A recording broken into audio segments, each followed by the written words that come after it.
हरे राम राम राम हरे हरे, हरे कृष्णा कृष्णा कृष्णा हरे हरे, हरे राम राम राम हरे हरे, हरे कृष्णा कृष्णा कृष्णा हरे हरे, हरे राम राम राम हरे हरे। ओम नमो भगवते वासुदेवाय।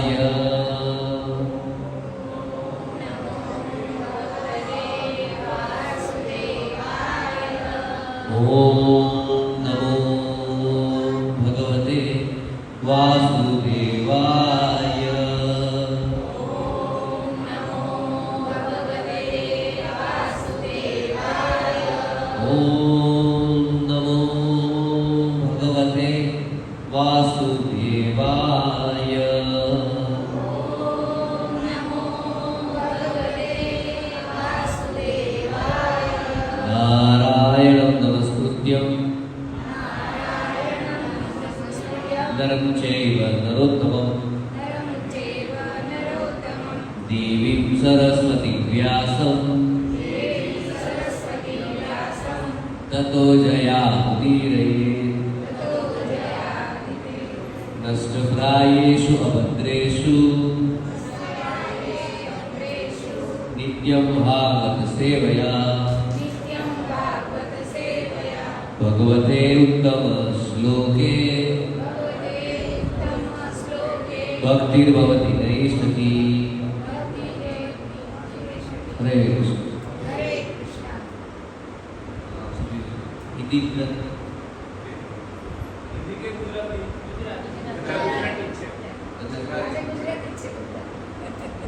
हिंदी जगत में ऐसा कोई नहीं है, एक भी हो तो हाल में कर सकते हैं, क्योंकि टीवी में सब लोग हिंदी देखते हैं।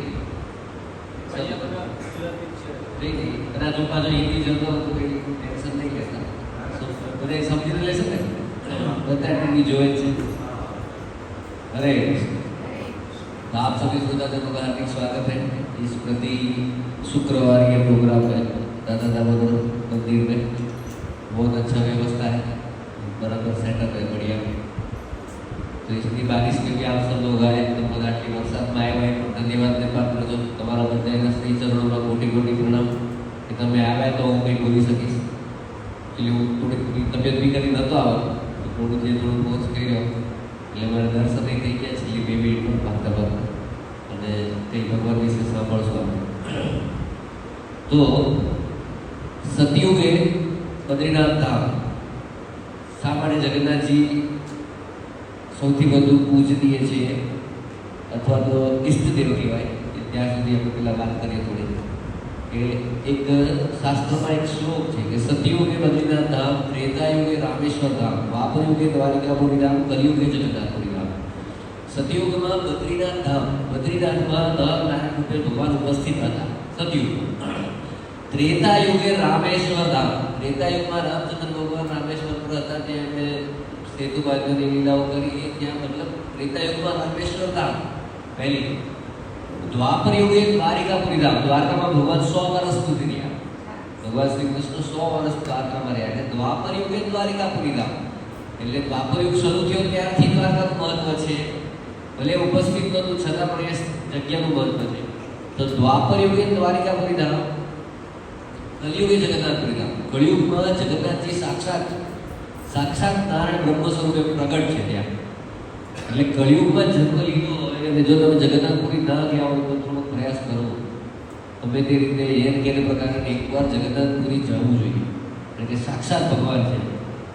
અને સૌથી મોટી વસ્તુ નામ સુધી જગન્નાથ મતલબ લીડર, બેસ્ટ લીડર કોને કહેવાય? કદાચ આ હોલ સાફ કરવો હોય તો 50 ઝાડુ લઈ આવવું અને જોરથી બૂમ પાડો, ચલો બધાએ ઝાડુ લઈ લો, સાફ કરો। હમણાં છે ને મંદિર માર્જન 6મી તારીખે છે, 6 જુલાઈ ગુંડીચા માર્જન હોય, એટલે ભગવાન જ્યાં જવાના હોય ત્યાં માર્જન કરવાનું હોય, પણ આપણે તો ભગવાન અહીંયા જ આવે એટલે અહીંનું માર્જન કરીએ। તો કોઈ લીડર હોય 50 ઝાડુ લઈ આવે ને કે ચલો બધા સાફ કરવા માંડો, અને પછી પેલો જે લીડર હોય ઓફિસમાં જઈને બેસી જાય ને બધા ઝાડુથી સાફ કરતા શું બોલે, આ નવી નવાઈનો લીડર આવી ગયો છે એવું કે બધા થોડું સાફ કરીને મૂકી દે ઝાડુ। પણ હવે એ જ જગ્યાએ જે લીડર હોય એ પોતે ઝાડુ લે અને પછી કે ચલો આપણે બધા આ સાફ કરીએ તો કેવું સાફ થાય? પરફેક્ટ થાય. તો લીડર છે ને, બેસ્ટ લીડર કોને કહેવાય? કે જે પોતે અનુસરણ કરે, ખાલી ઓર્ડર આપ્યા કરે એટલે સારો લીડર ના કહેવાય. તો પૃથ્વી પરનું સૌથી પ્રથમ સત્ય કયું છે? કોઈ કહી શકશે? પૃથ્વીનું પ્રથમ સત્ય, સૌથી મોટું સત્ય, એનાથી બરોબર મૃત્યુ. પરફેક્ટ. આ પૃથ્વીનું સૌથી પ્રથમ સત્ય છે મૃત્યુ. શું કહેવાય છે આપણી પૃથ્વીને? મૃત્યુલોક. શું કહેવાય? આ મૃત્યુલોક કહેવાય. એટલે પૃથ્વીનું સૌથી પહેલું સત્ય છે મૃત્યુ. અહીંયા બધાને મરવું પડે. તમે બહુ બધી કથાઓ સાંભળી લીધી. હિરણ્યકશ્યપુ અને રાવણે પ્રયાસ કરી લીધો. કુંભકર્ણે તે નિદ્રાસનમાં માગી લીધી. અમર થવાનું હતું, બધાય અમર. ખાલી 7 વ્યક્તિઓ અમર છે. અશ્વત્થામા, બલિવ્યાસ, કુરુપર, પુરુષોત્તમ છે, અરુણવર્ષ, વિભીષણ, શબ્દ ચિરંજીવી. 7 વ્યક્તિ ચિરંજીવી છે. અશ્વત્થામા, બલિરાજા, વ્યાસદેવ. અશ્વત્થામા, બલિરાજા, બલિર્વ્યાસો, રૂપ પરશુરામસ્ય, કૃપાચાર્ય પરશુરામ. રૂપ પરશુરામસ્ય, હનુમાનસ્ય વિભીષણ, હનુમાનજી અને વિભીષણ. સપ્ત ચિરંજીવી. આ 7 વ્યક્તિઓ ચિરંજીવી છે. એમાં તો 2 તો અસુર છે, વિભીષણ અને બલિ. એ બંને અસુરીઓનીમાં છે, છતાં અમર છે. 7 વ્યક્તિઓ સિવાય બધાએ મરવું જ પડે. અને એને કર્મભેદ પ્રમાણે એમને પણ ટ્રાન્સફર તો થાય જ છે. એટલે આ પૃથ્વીનું સૌથી પ્રથમ સત્ય છે મૃત્યુ. તો આપણા એક જ એવા ભગવાન છે જે મૃત્યુ સ્વીકારે છે. એક જ એવા ભગવાન છે જે મૃત્યુ સ્વીકારીને બેઠા છે. જશે ક્યાંય તમે જોયું કે રામચંદ્ર ભગવાન કઈ તારીખે સરયુ નદીમાં જતા રહ્યા? એવી તારીખ તિથિ ખબર છે કોઈ? ભાલકા બીજમાં કૃષ્ણ ભગવાને ક્યારે બાણ વાગ્યું કઈ ખબર છે? એ દિવસ કોઈ દિવસ કઈ ઉજવાતો નહીં હોય. જગન્નાથજી એક જ એવા છે કે જે શરીર પણ બદલે છે. પૃથ્વી પરનું સત્ય છે મૃત્યુ. પ્રથમ સત્ય તો મૃત્યુ, પણ જન્મ, મૃત્યુ, જરા, વ્યાધિ 4 વસ્તુ છે. જન્મ થાય, મૃત્યુ થાય, બીમારી પડે અને બુઢાઈ થાય. જગન્નાથજી બધું સ્વીકારે. જગન્નાથજીનો જન્મ થયો ત્યારે સ્નાન યાત્રા. અત્યારે માંદા પડ્યા, દવાઈ પીવે છે, કળા પીવે છે. 22 તારીખે રાત્રે માંદા પડી ગયા, 23 કે સવારે છીકો ખાવા માંડ્યા. એટલે શ્રીનિવાસ પ્રભુએ પડદો ન ખોલ્યો 4:30 અને લઈ ગયા અંદર. તો મારે કેવું નથી અત્યારે જગન્નાથજી ક્યાં છે? મને ખબર છે.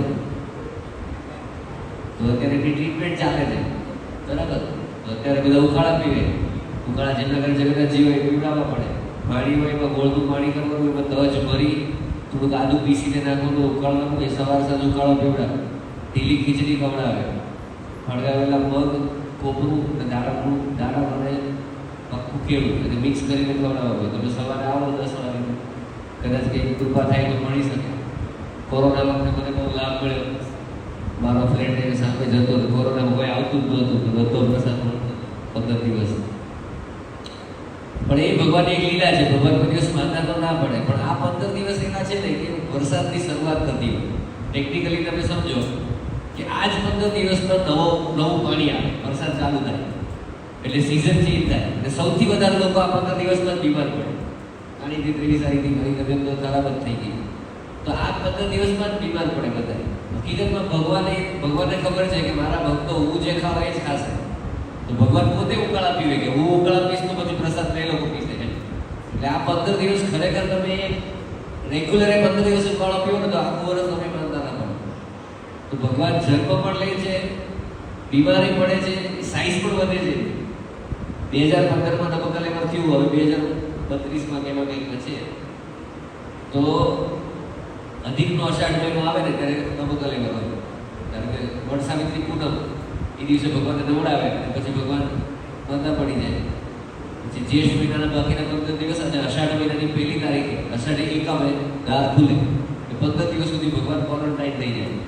પણ જ્યારે અષાઢ મહિનાનો અધિક માસ આવે ત્યારે 15 દિવસ તો એ જ્યેષ્ઠ અને અધિક માસ તો આખો અષાઢ એટલે 1.5 મહિનો સુધી બંધ રહે. અને જ્યારે પણ અધિક અષાઢ આવે ત્યારે નવું કલેવર કરે. તો એ 2032 કે 27 છે. તો એ વખતે પાછું નવું કલેવર થશે. 2015માં થયું હતું એ મને ખબર છે. પછી મેં 2019માં દર્શન કર્યા છે ભગવાનના, 2022માં પણ કર્યા, 2023માં પણ કર્યા. ભગવાનની સાઈઝ પણ વધતી જાય ધીમે ધીમે. જ્યારે પૂછશો ને કોઈને પણ તો ભગવાનની સાઈઝ વધતી જાય ધીમે ધીમે. આટલો બધો પ્રસાદ લે તો બોડી વધે ને. એટલે ભગવાન જન્મ પણ લે, મોટાઈ થાય છે, બીમારી પડે છે અને મૃત્યુ પણ, શરીર પણ બદલે છે. જગન્નાથપુરીના જે 4 દ્વારની વચ્ચેનું જે મંદિર છે ને એ વૈકુંઠનો ટુકડો છે. ત્યાં કોયલી વૈકુંઠ પણ છે કે જ્યાં ભગવાનને સમાધિ દેવામાં આવે. ભગવાનનું સમાધિ સ્થળ પણ છે કોયલી વૈકુંઠ જગન્નાથપુરી મંદિરમાં. જગન્નાથપુરી મંદિરમાં તમે જાઓ તો અંદર બહુ બધી ભીડ હોય, કોલાહલ થતો હોય, અવાજ આવતો હોય. પણ એ દક્ષિણ દ્વાર કે પશ્ચિમ દ્વાર બાજુ તમે કોયલી વૈકુંઠમાં ખુલ્લું છે, એવું કંઈ એરટાઈટ દરવાજા નથી. પણ એ કોયલી વૈકુંઠ લખ્યું છે ત્યાં અંદર તમે એક પગથિયું અંદર જાઓ ને એટલે તમને એમ થાય કે તમે બીજા ગ્રહ પર આવી જાય. એકદમ પિન ડ્રોપ સાઇલેન્ટ. તમે અંદર થોડાક પણ અંદર જાઓ ને એક બગીચો જેવું છે સરસ. ત્યાં તમને કશો અવાજ જ ન આવે. તમને એવું લાગે કે આ મંદિરમાંથી હું બીજે કશે આવી ગયો. ખાલી 4-5 પગલા તમે આગળ વધો ને એટલે એકદમ સાઇલેન્ટ, બીજી બાજુથી કશો અવાજ જ નથી.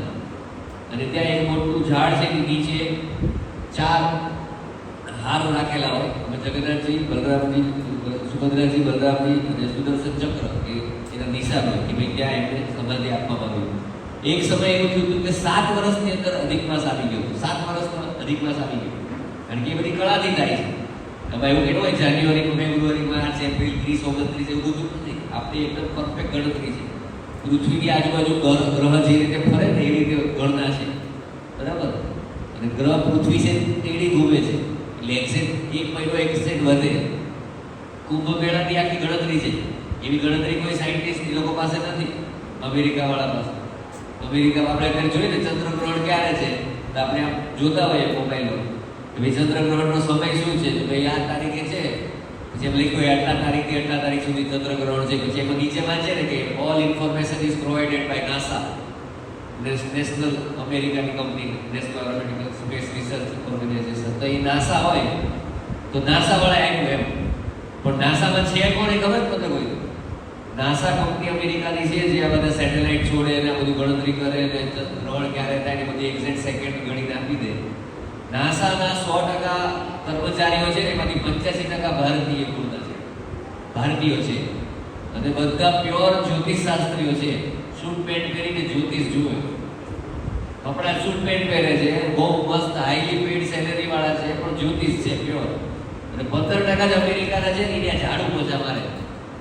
બાકી જે મેઇન એમ્પ્લોય છે ને એ ભારતીય જ છે. અને હજી આગળની વાત કરી દઉં, કયો ગ્રહ ઉપગ્રહ ક્યારે છોડવો? અત્યારે બુધ ગ્રહ ઉપર અને શુક્ર પર અને શનિ પર એ લોકો સેટેલાઇટ છોડે છે. ચંદ્ર પર તો છોડે છે ઘણા વખતથી. તો ક્યારે કઈ તિથિએ છોડવો કે ઓછું પેટ્રોલ મળે, નજીક હોય ત્યારે છોડવું પડે ને, નહીં તો વર્ષો થઈ જાય. એથી છોડે તો 3 વર્ષે પહોંચે ત્યાં, એટલું ડિસ્ટન્સ છે. તો ક્યારે કઈ તારીખે છોડવું ને એ ગણતરી કરવા માટે એ લોકો આપણા બધા જ કેલેન્ડર મગાવે છે. આ સત્ય છે. તમે દિવાળી પહેલા 10-15 દિવસ પહેલા પેલો તેની તારીખનો ડટ્ટો લેતા હો, દરરોજ એક પત્તું ફાડતા હો, બધું પંચાંગ એવું બધું. અમેરિકાનું નાસા કંપની આખા ભારતના કાશ્મીરથી કન્યાકુમારી ને ગુજરાતથી પશ્ચિમ બંગાળ સુધીની બધી લેંગ્વેજના બધા જ પંચાંગ આપણા કરતા 1 મહિના પહેલા ખરીદી લે. ત્યાં બધા જ ભાષા જાણવાવાળા જ્યોતિષ, ભારતીય જ્યોતિષો છે ત્યાં. એ બધા ગણતરી કરીને કહે કે ભાઈ આ તારીખે છોડજો તો ઓછું પેટ્રોલ મળશે. હાઇડ્રોજન હોય, હાઇડ્રોજન, લિક્વિફાઈડ હાઇડ્રોજન હોય, પેટ્રોલ તો નથી હોતું કે વધારે ગરમી પેદા કરે. પણ આ ટૂંકમાં કહેવાની વાત એ છે કે એ લોકો પાસે કોઈ બી ગણતરી નથી, આપણી પાસે જ કેલ્ક્યુલેશન છે, બરાબર. મેથ્સ છે ને એ ઇન્ડિયા પાસે જ છે. અને મેથ્સ કોને આપી શકે? જે ભગવાનમાં માને તે. મેથ્સમાં એક વસ્તુ છે અનંત. અનંત મીન્સ ઇન્ફિનિટી. તો અનંત કોણ છે? અનંત એટલે ભગવાન, અનંત શ્રેષ્ઠ, બરાબર. અનંત વિશે ના જાણો ત્યાં સુધી મેથ્સ ક્યાંથી આવે? એટલે આ બધું સિમ્પલ વાત છે કે પૃથ્વી પર અત્યારે આપણી પાસે શાસ્ત્ર છે. તો જગન્નાથજીને ત્યાં 7 વર્ષે એક વખત અધિક માસ આવી ગયો, કારણ કે કેલ્ક્યુલેશન પ્રમાણે 7 વર્ષમાં જ આવી ગયો. તો એ વખતે ત્યાં ખોદતી વખતે બધા ગભરાતા હતા, કારણ કે 7 વર્ષ પહેલા મોટા જગન્નાથજીને જ્યાં સમાધિ આપી હોય અને બીજી વાર ખોદે તો 7 વર્ષમાં આટલું બધું લાકડું અંદર કોહવાયું ના હોય, તો જે ખોદવા હોય તો ગભરાય ને કે ભાગી જશે, ટેન્શન થાય ને. તમે જે જગન્નાથજીને દરરોજ જોતા હો અને તમે ત્યાં ખોદવા જાઓ અને તમને એમ લાગે પેલા જગન્નાથજી અંદર હશે, જે મેં જોયું હોય એ વસ્તુ. તો 7 વર્ષની અંદર જ એક વખત આવ્યું, કદાચ 1972 જેવું થયું હતું કે 7 વર્ષમાં ફરી વખત આવી ગયો હતો અધિક માસ. તો એ વખતે જ્યારે બીજા કલેવર આવ્યા ને નાખતી વખતે ગભરાતા હતા બધા કે અત્યારના જગન્નાથજી આગલા જગન્નાથજી કદાચ ગોવાયા નહીં હોય તો એમ. તો તો આખું ખોજ્યું ને મોટો ખાડો કર્યો ને તો કશું જ નહીં નીકળ્યું. કઈ જ નહીં. 7 વર્ષમાં એટલા મોટા જગન્નાથજી લાકડું કોઈ દિવસ ખોવાય નહીં. આ બધો ચમત્કાર છે. અને જગન્નાથપુરીમાં પ્રતિદિન ચમત્કારો થાય. પ્રતિદિન જે રીતે આપણે વૃંદાવન જઈએ, ઘણા બધા ગયા છે વૃંદાવન કેટલા લોકો ગયા છે? વૃંદાવન તો જઈ આવે છે. જગન્નાથપુરી કેટલા લોકો ગયા છે? સરસ. તો હવે તમે બધા જગન્નાથપુરી જાઓ એવું લેક્ચર આપી મારે ઊભા થવાનું છે અહીંથી. બરાબર? તો બધા એમ કહ્યું કે અમારે જગન્નાથપુરી જવું જ પડશે. ગમે તેમ કરીને વેદ કરીને રોડ રડીને કે નાટક કરીને ગમે તે. માતાજીઓ બહુ આરામથી નાટક કરી હતો. માતાજી આવી જાય ઘડીક વાર એવું થાય. કરીએ કે હવે મને જગન્નાથપુરી લઈ જાઓ કે રસોઈ નહીં કરે ટિકિટ આવી જાય. તો જગન્નાથપુરી આપણે ક્યાં હતા? કથા સુનતા હતી. હા, લાકડું ત્યાં હતું. ચલો એ 7 વર્ષમાં જ આવ્યું તો એ લાકડું ત્યાંથી. એટલે આ બધી લીલાઓ થઈ. તો જે રીતે વૃંદાવનમાં બાંકી બિહારીજીની તમે જાઓ ને કોઈને પણ પૂછો ને તો બાંકી બિહારીની આજની તારીખે બધી પ્રગટ લીલાઓ છે. શાકભાજીવાળા આવે ને ફ્રૂટવાળા આવે ને કોઈ પણ ભાગવાવાળા આવે ને કોઈ ભક્ત આવે સુદાસજી આવે બહુ બધી કથાઓ છે. તમે બાંકી બિહારીજીની લીલા તમે પૂછો ને તો તમે 10-15 પુસ્તક આપી દે કે ભાઈ આટલી બધી. અને અત્યારે પણ ચાલુ છે. તો હવે તમે એ પણ કહી દો કે જગન્નાથપુરીની પણ જગન્નાથજીની બધી જ લીલાઓ અત્યારે પણ કન્ટિન્યુઅસ ચાલુ છે. પણ તકલીફ એટલી છે કે બધી બુક છે ને ઉડિયા લેંગ્વેજમાં છે. એટલે આપણા માટે ગોળ ગોળ જલેબી. આપણને કંઈ સમજાતું નથી. ગોળ અક્ષરથી લખેલું. હકીકતમાં આજે ત્યાં પણ એટલી બધી પુસ્તકો મળે છે. અને ભગવાનની અત્યારે આજની તારીખે બધી પ્રગટ લીલાઓ. હું તમને 2 લીલા કહું પછી થોડુંક આપણે વધારે જાણશું ભગવાન વિશે. એક જ સિમ્પલ એક વાત કહું કે એક લાંધી માતા હતા. ત્યાંથી સાંભળો. લાંધી માતા એ જગન્નાથપુરીમાં અને બાજુમાં થોડા 30-40 કિલોમીટર દૂર એક બીજા ગામમાં રહેતા હતા. પછી ત્યાંથી એમને બહુ જ ઈચ્છા થઈ કે હું પુરીમાં જ રહેવા જતી રહું. ભગવાનના દર્શન કરતા જ્યારે રથયાત્રા થતી ત્યારે વર્ષમાં એકાદ વાર જાય તો એમને ભગવાન પ્રત્યે પુત્રનો ભાવ આવતો કે મારો પુત્ર સમાન છે. ભગવાનને પુત્ર સમજતા. પણ હવે ત્યારે એમની બહુ ઉંમર થઈ કે પછી એમ થયું કે હવે બસ મારે પુરીમાં જઈને રહેવું છે. પુરીમાં રહેવા માંડ્યા. પુરીમાં રહેવા આવ્યા એટલે પહેલા જગન્નાથજીના દર્શન કરવા જાય. આખો દિવસ જગન્નાથજીને જોવે તે બધી સેવા થતી હોય એ જોવે. એમાં જોયું લાંધી માતાએ કે મારો છોકરો આખો દિવસ કેટલું બધું ખાય છે સવારથી સાંજ સુધી. એટલા બધા મટકા તમે ત્યાં જાઓ ને તો કેટલા મટકા જાય આવે તમે જોયા જ કરો આખો દિવસ. તમને ખબર જ ન પડે. પહેલાં તો તમે 10 દિવસ ત્યાં રહ્યો ને તો તમને સમજાય નહીં કે આ મંદિર ચાલે છે કઈ રીતે. કેટલા પૂજારી ક્યાંથી ક્યાં આટા મારે કેટલો મટકા લઈ જાય. એમાં બપોરનો જે રાજભોગ છે 1 કલાકનો જે ભોગ લગાવે એમાં તો એ આખો હોલ ભરી દે. એટલે મતલબ ભગવાન બહુ બધું ખાય છે. કન્ટિન્યુઅસ ખાયા કરે છે. તો લાંધી માતાને એમ થાય કે મારા છે આજ મારો છોકરો છે એટલું બધું ખાય છે તો એની તબિયત ખરાબ થઈ જાય. એટલે કે પાચન શક્તિ માટે કંઈ ઔષધિ આપવી જોઈએ કે પાચન દ્રવ્ય આપવું જોઈએ. લાંધી માતાએ નક્કી કર્યું કે ત્યાં ઓરિસ્સામાં છે ને દીપની લાઈ દીપ હોય ને દીપની ચટણી બનાવવામાં આવે. દીપની લાઈ કહેવાય. તો દરરોજ બપોરે જે રાજભોગ ભગવાન બહુ જમી લે ને પછી દરરોજ બપોરે લાંધી માતાએ દીપની લાઈ લઈને જાય. અને બપોરે જમી લે ને પછી અડધી કલાક દર્શન ખુલે છે. પછી આખી બપોરે ભગવાનનું મંદિર કોઈ દિવસ બંધ થતું ચાલુ જ રહે. એટલે ત્યારે રાજભોગ પછી લાંધી માતાએ દીપની લાઈ લઈને જાય. અને એ ભાવથી આપે કે મારા છોકરાની તબિયત સારી રહે અપચો ના થાય એના માટે આપવું જોઈએ.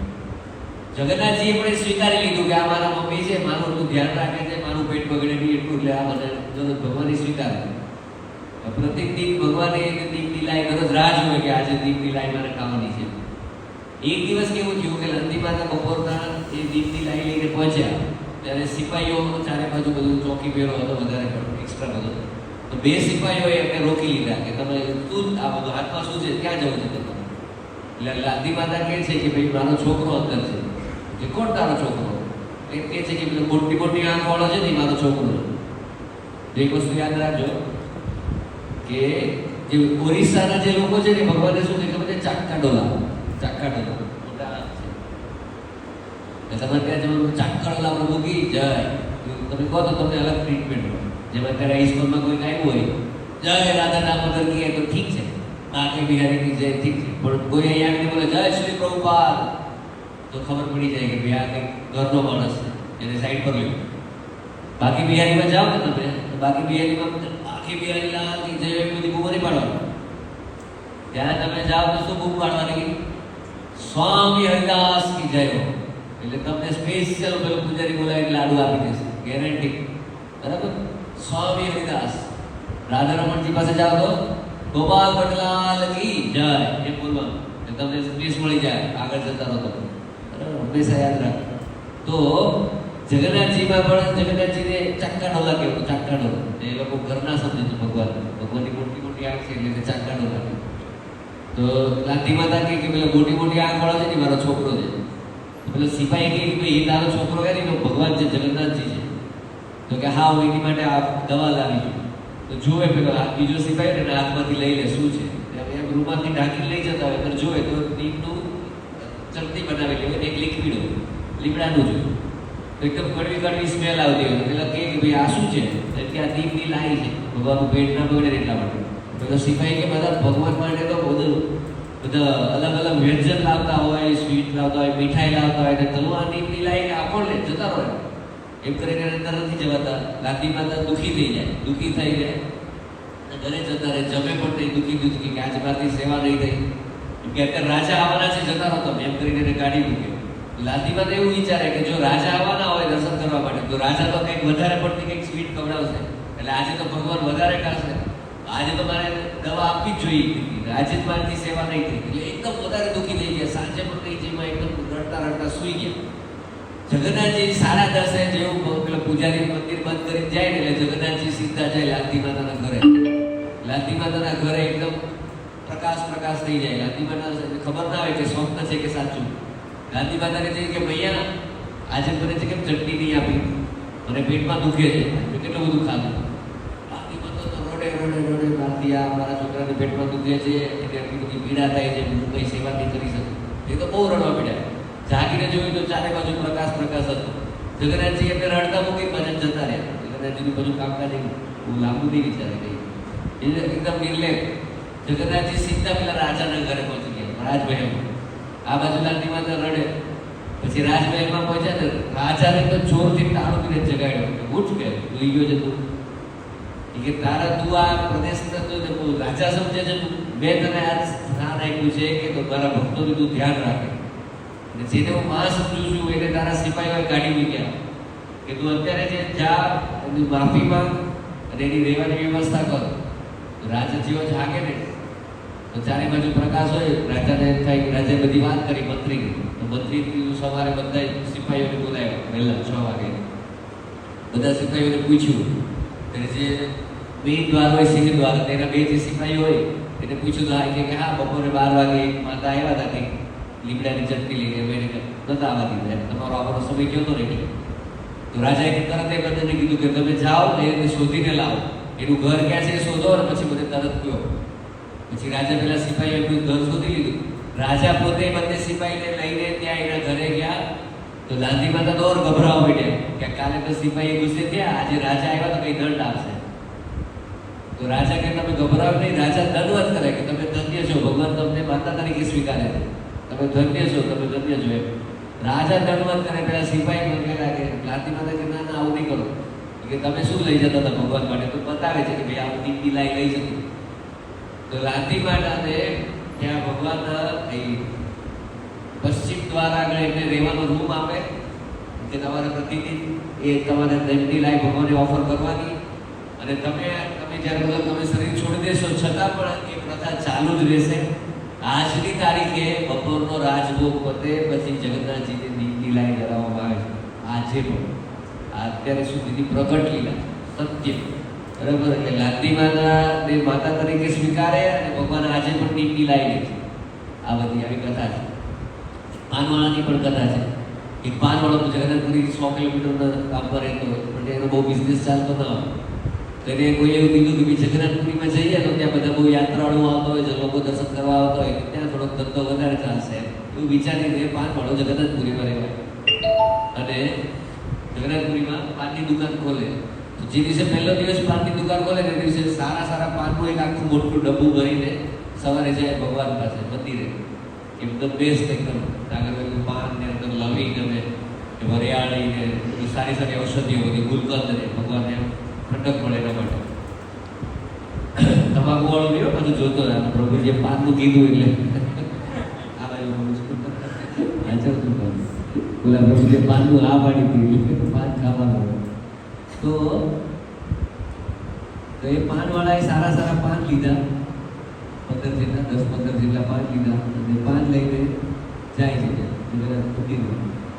મંદિરમાં. ત્યાં તમે કશું પણ લઈને જાઓ ને એટલે બહુ બધા પૂજારી હોય, પંડા હોય, એટલે તરત એમ કે લાવો લાવો હું બધા લાવી દઉં, ઓફર કરી દઉં. એ પંડા બધું તંત્ર લે ને, શંખ હોય, ચક્ર હોય, પછી ગાયના આચળ હોય, બધું જે બ્રાહ્મણ દીક્ષિત હોય એમને ખબર હોય તે રીતે ઓફર કરવાનું હોય. તો તરત જ બહુ બધા પંડા એમ કે લાવો લાવો શું છે, તો પેલો ખોલે કે ભાઈ આ પાન છે.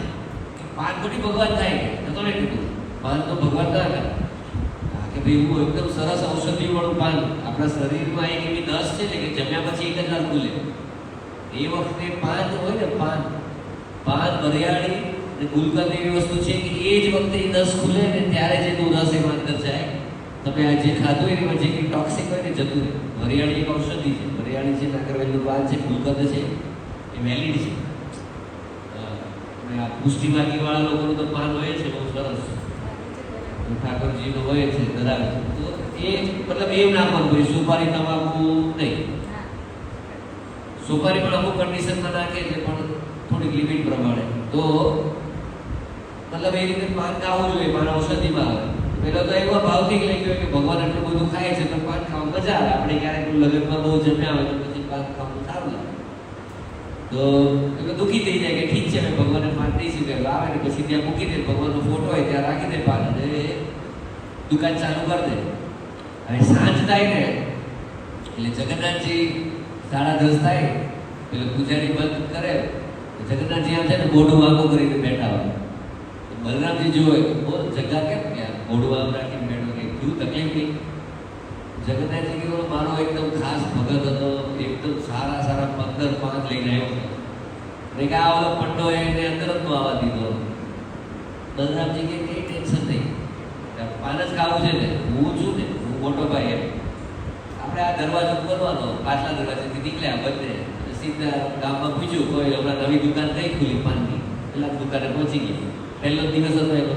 હવે જે ડબ્બો ઓલા 15 પાનનો રાખ્યો હતો ને ભગવાન આગળ, પેલાને ખબર નહીં એણે એ ડબ્બો લીધો અને આવીને પેલાને સામે જોયું.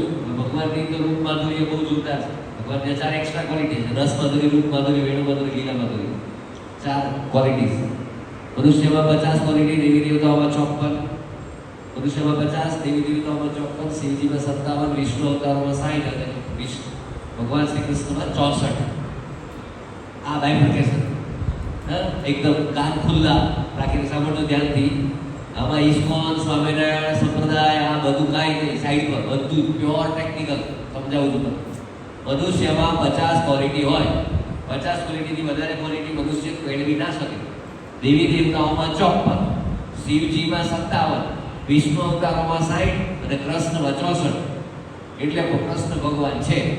કોઈ એમ કહે ને કે કૃષ્ણ કેમ ભગવાન છે, તો 64 ગુણ કૃષ્ણમાં છે એટલે કૃષ્ણ ભગવાન છે. તમે બીજો એક માઇક્રોલાલ લઈ આવો કે 64 ગુણ વાળો, તો અમે એને ગણશું. એકદમ ક્લિયર. આમાં કોઈનું કઈ પક્ષપાત નહીં, કોઈનું કશું જ નહીં. મનુષ્યમાં 50 ગુણ હોય, 50 થી વધારે એક એક્સ્ટ્રા ગુણ મનુષ્ય મેળવી ના શકે. અદ્રશ્ય તમારથી ના થવાય. તમે અદ્રશ્યતા તો કુરુક્ષેત્ર લઈ ગયો, બરાબર. મનુષ્યમાં 50 ક્વોલિટી, દેવી દેવતાઓમાં 54. બ્રહ્માજીના પ્રશ્ન બિંદુમાંથી શિવજી પ્રગટ થયા છતાં પણ શિવજીમાં 3 ક્વોલિટી એક્સ્ટ્રા છે. વૈરાગ છે શિવજીમાં છે, વૈરાગ બીજા કોઈ દેવી દેવતાઓમાં નથી.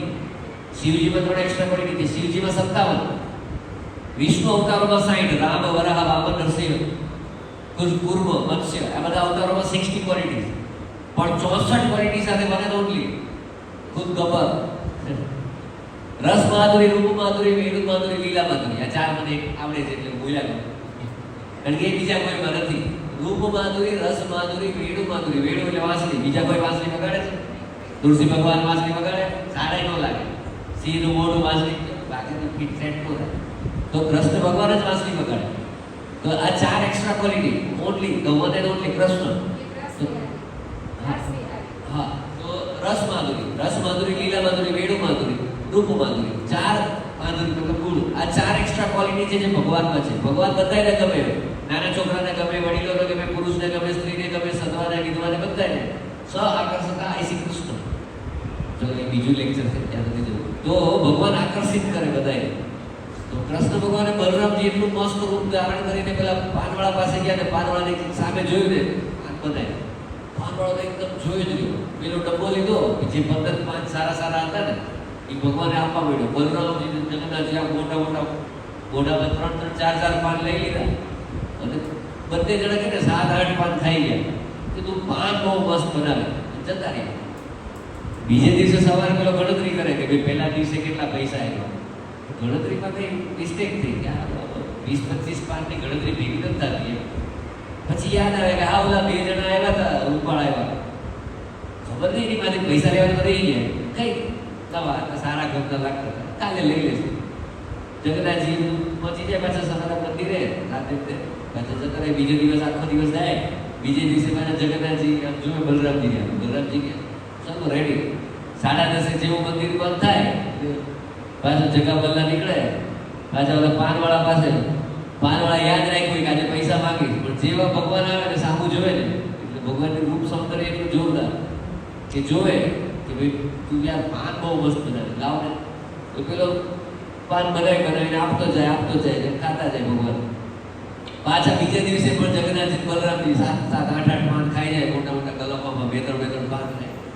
તો બહુ સરસ એમ કંઈક જતા રહે. પાછું બીજે દિવસે સવારે ખબર પડે તો 2 દિવસ થયા. હવે હિસાબમાં ગડબડી થાય. 2 દિવસ, 3 દિવસ, 4 દિવસ, 5 દિવસ ભગવાન આવે સામે જોવે ભૂલી જાય.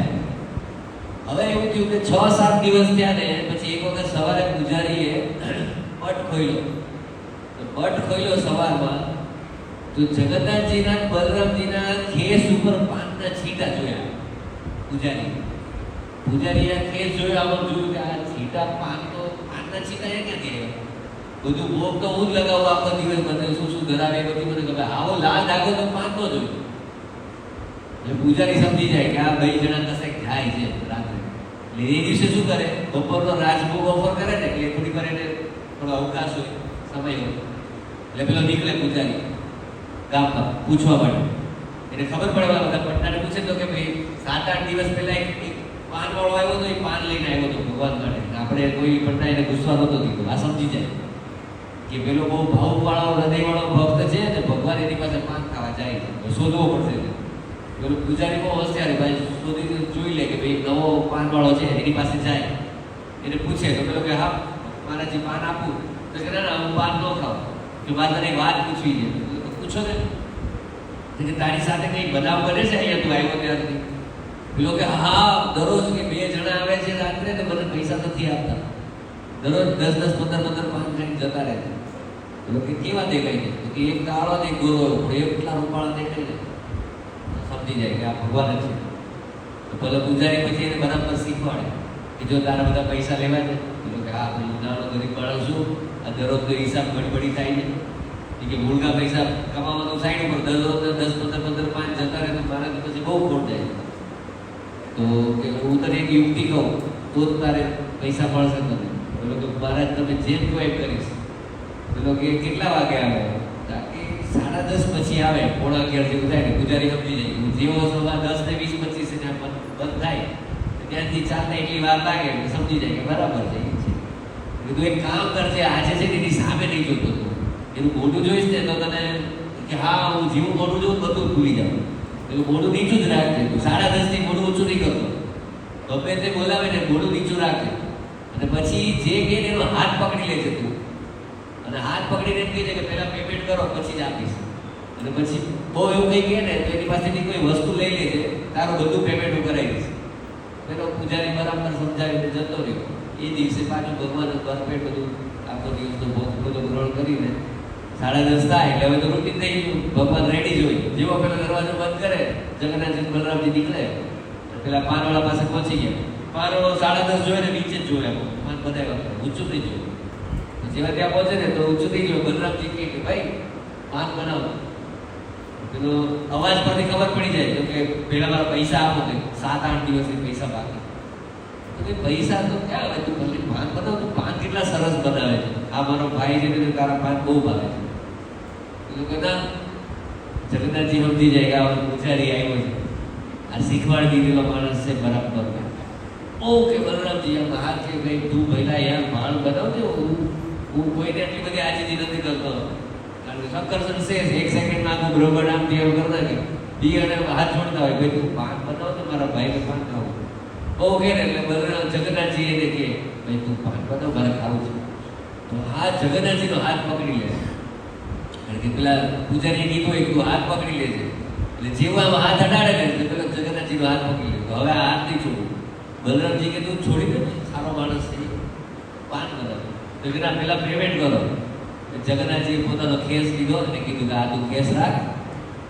પેલો કે હા પૂજારી એવું કીધું તું કે કંઈ આપે તો તું લઈ લે, એટલે તરત જ કેસ લઈ લીધો. જગન્નાથજી કે આ બરાબર શીખવાડેલું છે, બરાબર શીખી લીધું એમ.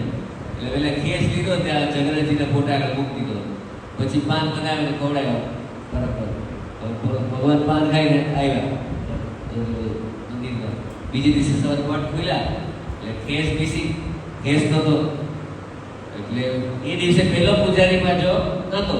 એ પૂજારી બીજે દિવસે સવારે કંઈ કાર્યવસર નતા આવ્યા. બીજા બધા પૂજારીએ જોયું કે ભાઈ આ કેસ નથી, એટલે ત્યાં એક નિયમ છે કે સવારે પટ ખુલે ને કંઈ પણ હોય એટલે સીધી માહિતી રાજા પાસે જાય.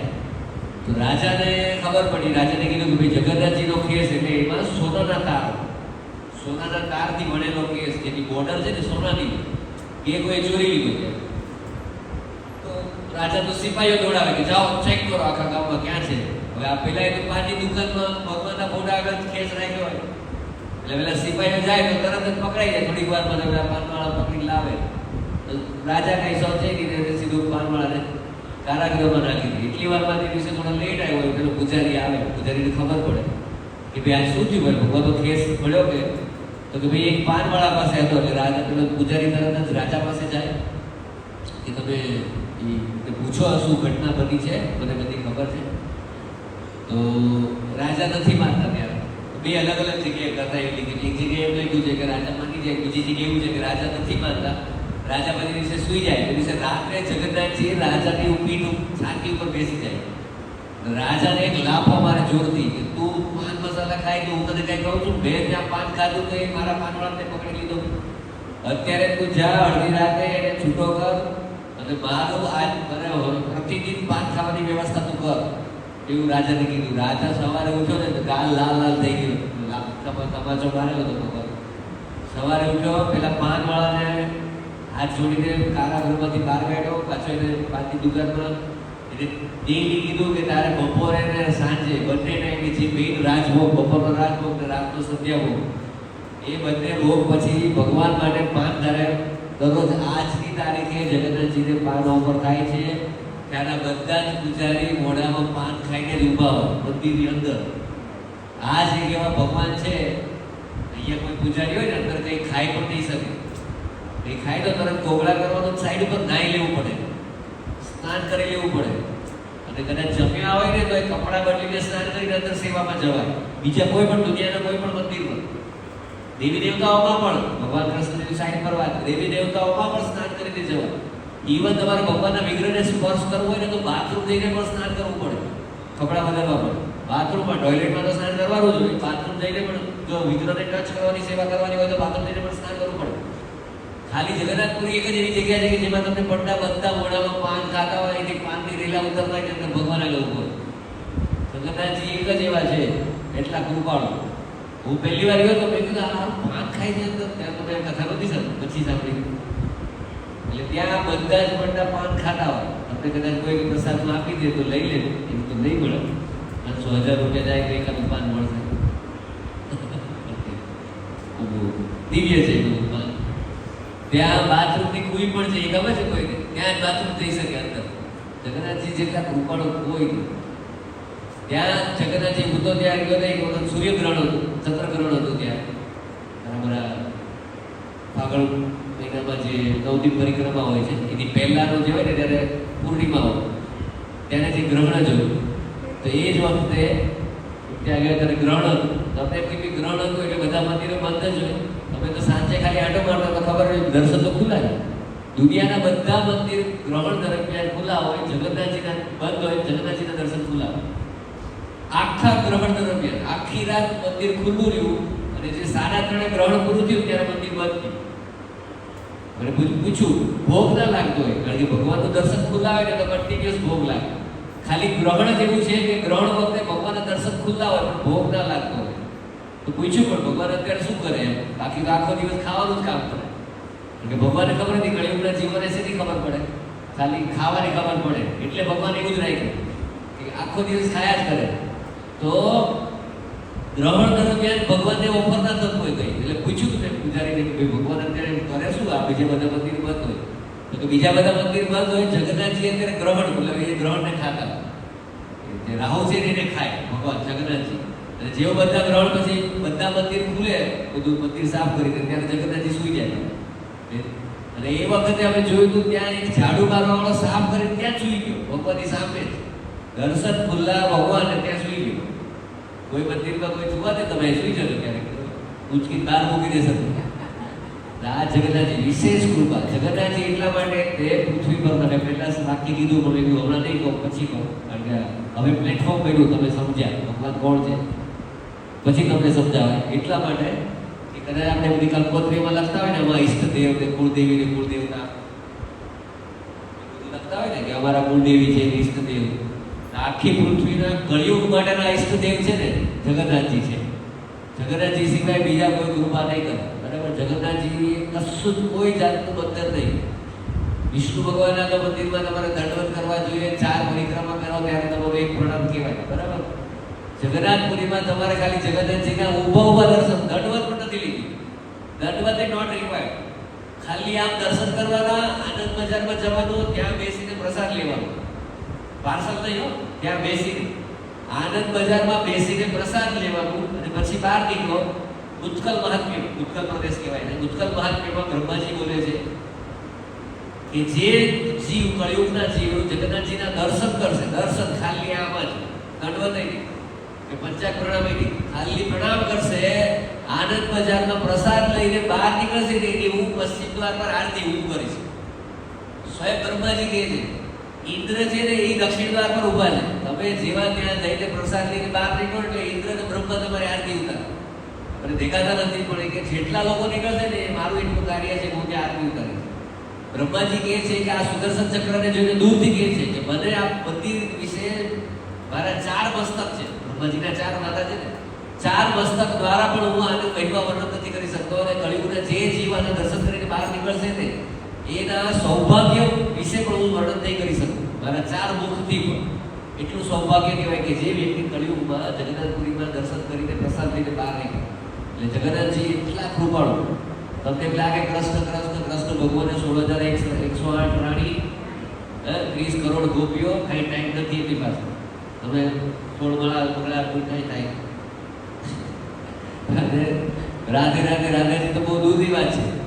એટલે આપણા પર કૃપા કરી શકે ને ચૈતન્ય મહાપ્રભુ અને જગન્નાથજીને ચૈતન્ય મહાપ્રભુ સિવાય એ કંઈ થાય નહીં. બરાબર? માળા કરવાની, 16 માળા કર્યા કરવાની જગન્નાથજી પાસે. ગમે ત્યારે કોઈ પણ પ્રવાસમાં યાત્રામાં જતા હોય ને પ્રસાદની તકલીફ હોય ને જગન્નાથજીને યાદ કરવાની. તમે ગમે જ્યાં બેઠા હોય જે અવસ્થામાં તો ત્યાં તમને પ્રસાદ મળી જશે. આવી બ્રહ્માજી જગન્નાથજીની અલગ અલગ લીલાઓ છે, બહુ પ્રગટ લીલાઓ છે. દાસ્યા બાવની બંધુ મોહનની. હવે જગન્નાથજીની રથયાત્રા આવે છે. રથયાત્રામાં રથે તો વામન કૃષ્ણ પુનર્જન્મનો વિદ્યતે. પદ્મપુરાણનો શ્લોક છે, રથે તો વામન દ્રષ્ટવા પુનર્જન્મનો વિદ્યતે. જે રથ ઉપર આરૂઢ થયેલા ભગવાન જગન્નાથના જે દર્શન કરે છે એનો પુનર્જન્મ નહીં થાય. તો રથે તો વામન દ્રષ્ટવા પુનર્જન્મનો વિદ્યતે. જેવા રથના દોરડાને તમે સ્પર્શ કરો, ભગવાનના દર્શન કરો એટલે તમારા બધા પાપ ધોવાય. એટલે ગઈ વખતે 20મી જૂન હતી, આ વખતે 7મી જુલાઈ છે. 7મી જુલાઈ તમે રથને અડશો એટલે તમારા બધા પાપ ધોવાઈ જશે. પછી પાછા ઘરે આવીને પાપ ચાલુ નથી. એટલે આવતા વખતે 27મી જૂન છે 2025. 27મી જૂને પાછા પાપ ધોવા આવી જશે. બરાબર? એટલે દર વર્ષે આપણે ધોયા કરવાના. કળિયુગ છે પાપ વગર તો રહી ના શકે. એટલે પાપ કર્યા કરવાના. દર વર્ષે જગન્નાથજીના રથના પૈડાને અડી જાઓ, રથના દોરડા પૈડાને તો તરત જ તમારા બધા પાપ ધોવાઈ જાય. જો 20 જૂન 2023માં, 7 જુલાઈ 2024, 27 જૂન 2025માં જે રવિવાર શુક્રવાર, આજે રવિવાર છે આ વખતે સરસ. તો બહુ અદભુત છે. બહુ બધી આપણે 3-4 રથયાત્રા થાય છે, આમ તો 7 થાય છે. કયા હનુમાનજી અમરોલી પાસે? હા, લંકા વિજય હનુમાન થાય છે. પછી ભાગળપરી થાય છે. એ બે તો જુદી બધી રથયાત્રાઓ, એની પણ જુદી. વરાછામાં પણ થાય છે, પછી વેસુમાં પણ થાય છે. તો બહુ બધી જગ્યાએ રથયાત્રા થાય છે. તો સુરતના લોકો બહુ જ ભાગ્યશાળી છે કે તે દિવસે તમે જે જગ્યાએ જે એરિયામાં જ્યાં હો ને, તમે તપાસ કરશો ને તમને કશે ને કશે રથ દેખાઈ જશે. તે દિવસે ગમે તે યેર પ્રકારે કોઈ પણ એક રથયાત્રા એટેન્ડ કરી લેજો. તમે ઓફિસમાં હો ને બીજા કોઈ એરિયામાં હો, વેસુ બાજુ હો, વરાછા બાજુ હો કે ભાગળ બાજુ હો, ગમે ત્યાં અમરોલી બાજુ હો, તો લંકા વિજય હનુમાનની રથયાત્રા કોઈ પણ પ્રદેશમાં જ્યાં જ્યાં તમે વિસ્તારમાં હો સુરતના, થોડીક તપાસ કરશો તો તમને બધું માહિતી મળી જશે. તો તમારી ઓફિસ હોય, બિઝનેસ હોય, ઘર હોય, જ્યાં હોય ત્યાં નજીકના કોઈ પણ સ્થાન પર જઈને તે વિશે જગન્નાથજી સ્વ વિશેષ પ્રસન્ન હોય છે.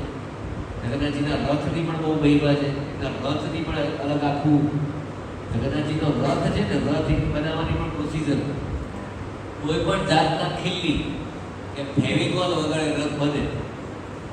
તમે એક ટીમ બનાવી દો ખીલ્લી ને ફેવિકોલ વગર, અને એની ઉપર 400 જણા પેલા પંડા હોય જગન્નાથજીના, એવા 2-3 જણા કુદાકુદી કરે તો અડધી કલાકમાં તો એક ફેવિકોલની ખીલ્લી વાળો છૂટો પડી જશે. આ રથ જે બનાવે છે એ રથ જે ફેમિલી જગન્નાથજીનો રથ બનાવે છે એ વર્ષોથી જગન્નાથજીનો રથ જ બનાવે છે. 45.5 ફૂટની હાઈટ વાળો. જે ફેમિલી બલરામજીનો રથ બનાવે એ બલરામજીનો જ રથ બનાવે એ 45 ફૂટનો. અને જે ફેમિલી સુભદ્રાજીનો રથ બનાવે એ સુભદ્રાજીનો જ રથ બનાવે 44 ફૂટ. આ હાઈટ પણ ફિક્સ છે. એટલી જ હાઈટનો રથ બને. અને જગન્નાથજીનો રથ નંદીઘોષ 16 પૈડા, બલરામજીનો રથ તો હાલ ધ્વજ 14 પૈડા, સુભદ્રાજીનો રથ દેવમંડળ યાદ કરાવો. દેવ હા દેવતર લાઈવ છે. તો એ સુભદ્રાજીનો રથ અને એના 12 પૈડા. અને એ આખો રથ, પ્લેટફોર્મ વાળો રથ, આખો રથ કોઈ પણ જાતના ફેવિકોલ ખીલ્લી વગર બને. મોટા મોટા એન્જિનિયર ઢીલા પડી જાય તો બનાવી દો. ચલો એક પૈડું બનાવી દો, એ જે સાઈઝનું એક પૈડું બનાવી દો તમે ખીલ્લી વગર, ફેવિકોલ વગર, તો ખબર પડે. આ તો આટલા બધા પૈડાનો આવડો મોટો રથ, જેના પર 500-600 એક જગન્નાથજીના પંડા હોય, હુસ્ટ હડતા કરતા એના પંડા દેવા એક તમાચો મારે ને આપણે વગરની સ્ટેશન પહોંચી જઈએ. આપણે એટલા બધા હાઈટ બોડી વાળા એ 6 કિલોમીટર સુધીનો રસ્તો છે જગન્નાથ મંદિરથી ગુંડીચા મંદિર. એ આખા રસ્તામાં બધા નાચતા કૂદતા જાય તો એ રથ ક્યારે જઈશું કે મેં ડેમેજ નથી થયું આજ સુધી. એટલી ધમાલ તો આપણે લોખંડના રથ ઉપર કરીએ તો કદાચ આનું એકાદું પૈડું નીકળી જાય. એટલી ત્યાં ધમાલ કરતા હોય લોકો. તમે ક્યારેક જોજો છે, જોરથી કૂદીને એ લોકો મંજીરા વગાડતા હોય. બહુ અદભુત. એ રથમાં એક પણ ખીલ્લી, કોઈ પણ ધાતુનો પ્રયોગ નથી થતો. એ લોકો ગુડનું પાણી, એ લોકો જે ટેસી બનાવે અમુક લાકડાને એવી રીતે ફિટ કરવાનું એ લોકોની પાસે છે. અક્ષય તૃતીયાને દિવસે રથ બનવાનું ચાલુ થાય અને 6મી જુલાઈ છે ને 4મી કે 5મી જુલાઈ રથ આખો કમ્પ્લીટ થઈને સુશોભિત થઈને ખાલી ફ્લાવર ડેકોરેશન બાકી રહે. 5મી જુલાઈ કમ્પ્લીટ થઈ જાય. 6મી જુલાઈએ ફ્લાવર ડેકોરેશન થાય ને ત્યારે બધી પૂજા ચાલુ થવા માંડે.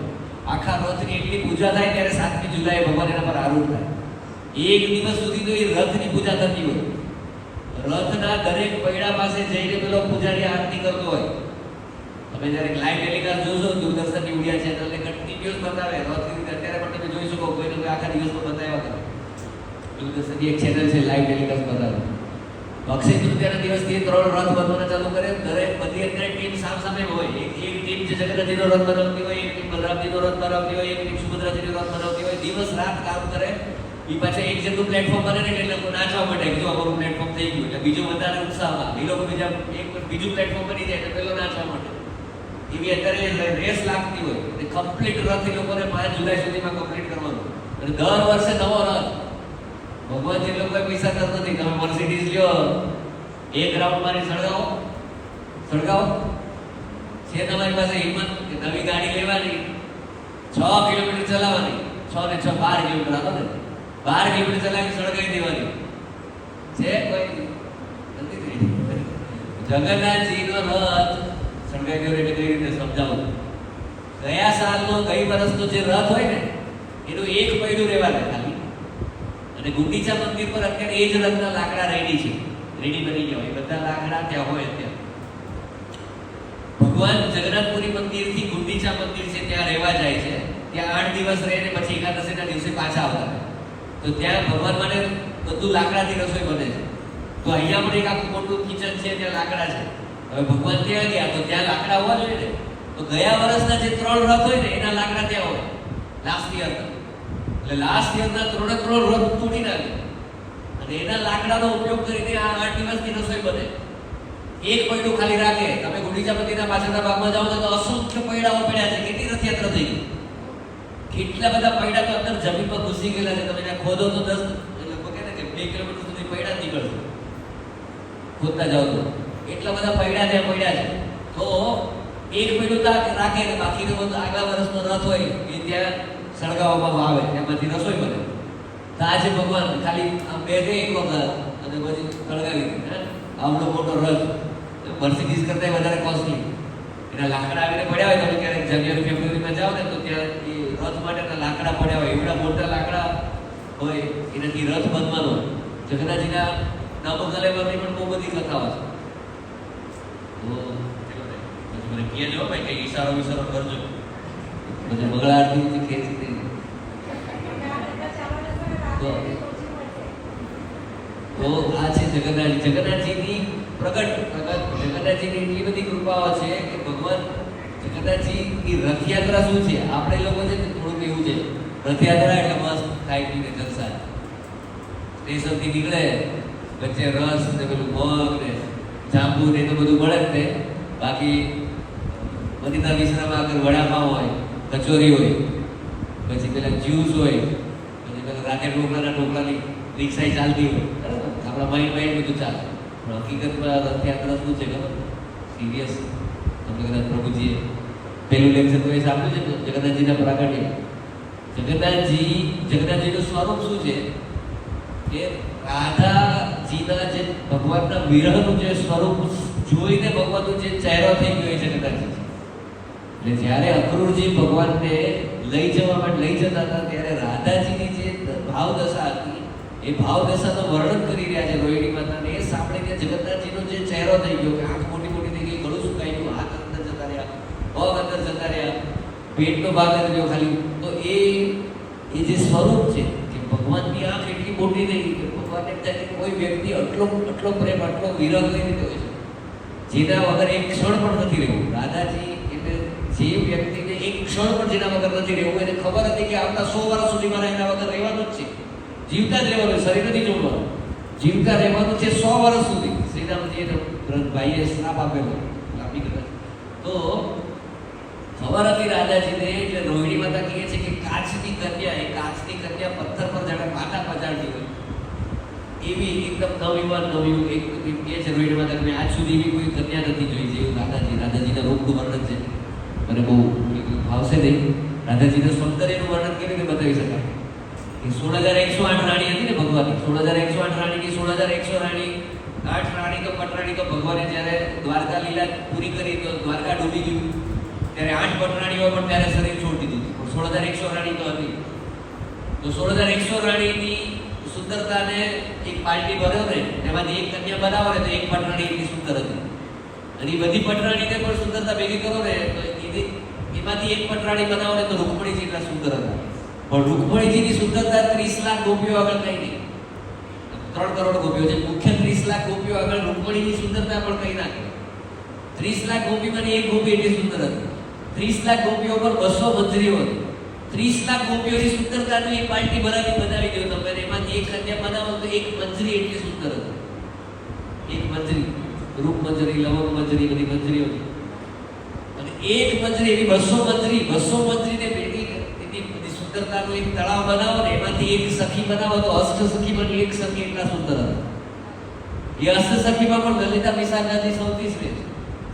હવે એક્સ્ટ્રીમ 30 લાખ ગોપી, 16,108 રાણી, બધી જ મંજરીઓ, અષ્ટ સખી, બધી જ સુંદરતાનો એક મોટો સ્વિમિંગ પુલ બનાવી દો ને અને એમાંથી કોઈ એક કન્યાનું ખાલી રૂહાની બનાવો તો એ છે રાધાજીની. આ છે રાધાજી. બરાબર. હજી આ બધા હજી આથી એક્સ્ટ્રીમ કે જ્યારે આ જગન્નાથજીના પ્રાગટ્યની કથા તમને સાંભળી હોય તો જ્યારે જગન્નાથજીનું આ સ્વરૂપ નારદજીએ જોયું અને ભગવાને રૂકમણીજી આ બધું સાંભળ્યું રોહિણી માતાજી પાસે અષ્ટભટ્ટ હોય પછી એમણે ઈચ્છા કરી હતી ભગવાન આગળ કે મારે રાધાજીને મળવું છે. ભગવાન કહે છે કે તમારે કુરુક્ષેત્રના મેદાનમાં જ્યારે સૂર્યગ્રહણ હોય ત્યારે બધા જ વ્રજવાસીઓ કુરુક્ષેત્રના મેદાનમાં જાય છે ત્યાં તમે મળી શકો છો છે ભાગવતના વર્ણન. તો ત્યારે કુરુક્ષેત્રના મેદાનમાં જાય છે રૂકમણીજી રાધાજીને મળવા માટે.